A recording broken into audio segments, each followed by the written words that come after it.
మీకు ఇంకొక real life case study చెప్తా. Netflix versus Blockbuster, missing the customers voice. Early 2000స్లో అమెరికాలో వీడియో క్యాసెట్స్ రెంట్కి ఇచ్చే అతిపెద్ద కంపెనీ బ్లాక్ బస్టర్. వాళ్ళ ఇన్కమ్ అంతా కూడా ఒక్కసారి రెంట్ తీసుకున్న తర్వాత video cassettes customers on time కాకుండా లేట్గా రిటర్న్ చేస్తే వచ్చి లేట్ ఫీజు మీదే ఉండేది. ఫస్ట్లో వీడియోస్ అన్ని వాళ్ళకి నచ్చేవి, అలాగే అదొక కొత్త ప్రాసెస్ కాబట్టి పెద్దగా లేట్ ఫీజు గురించి పట్టించుకోలేదు. కానీ ఇయర్స్ గడిచే కొద్దీ ఈ లేట్ ఫీజు గురించి కస్టమర్స్ చాలా బాగా చిరాకు పడేవాళ్ళు. అసలు ఈ లేట్ ఫీజే అనే కాన్సెప్టే తీసేయమని చెప్పేసి అప్పట్లో చాలా పెద్ద డిమాండ్ కస్టమర్స్ సైడ్ నుంచి.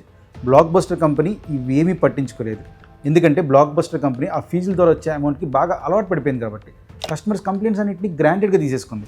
కస్టమర్స్కి మనం తప్ప వేరే ఆప్షన్ లేదు కదా అని చెప్పి అనుకుంది. అప్పుడే మార్కెట్లోకి ఒక చిన్న స్టార్ట్అప్ అని నెట్ఫ్లిక్స్ ఎంటర్ అయింది. అవును, మన నెట్ఫ్లిక్సే. ఈ కంపెనీ వీడియో క్యాసెట్స్ రెంట్ ఇచ్చే ఒక స్టోర్గా స్టార్ట్ అయిన బిజినెస్ అనమాట. అయితే నెట్ఫ్లిక్స్ కాంపిటేటర్ అనాలిసిస్ చేసినప్పుడు వాళ్ళకి రెండు విషయాలు క్లియర్గా అర్థమయ్యాయి. ఒకటి, బ్లాక్ బస్టర్కి చాలా ఫిజికల్ స్టోర్స్ ఉన్నాయి, అది బ్లాక్ బస్టర్కి మెయిన్ అడ్వాంటేజ్.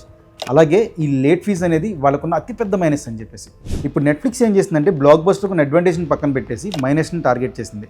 నెట్ఫ్లిక్స్కి అది ప్లస్ అయ్యేలా మార్చుకుందనమాట. మార్కెట్లోకి వచ్చిన కొద్ది రోజులకే అసలు లేట్ ఫీజే లేదు, మంత్ మొత్తానికి ఒక్కసారి సబ్స్క్రైబ్ చేసుకో, ఎన్ని రోజులైనా సరే మంత్లో నీకు నచ్చిన క్యాసెట్ నీ దగ్గర పెట్టుకో అని చెప్పేసి అనౌన్స్ చేశారు. రిజల్ట్ ఏంటంటే మీకు ఈ పాటికి అర్థమైపోయి ఉంటుంది. నెట్ఫ్లిక్స్ ప్రజలు కోరుకున్న విషయాన్ని ఇన్ఫర్మేషన్గా మార్చుకుంది, ఒక కొత్త బిజినెస్ మోడల్ని క్రియేట్ చేసింది. బ్లాక్ బస్టర్ యొక్క వీక్నెస్ ఎంత పెద్దదైందంటే ప్రపంచంలోనే అతిపెద్ద కంపెనీల్లో ఒకటైన బ్లాక్ బస్టర్ విత్ ఇన్ ఇయర్స్లోనే క్లోజ్ అయిపోయింది.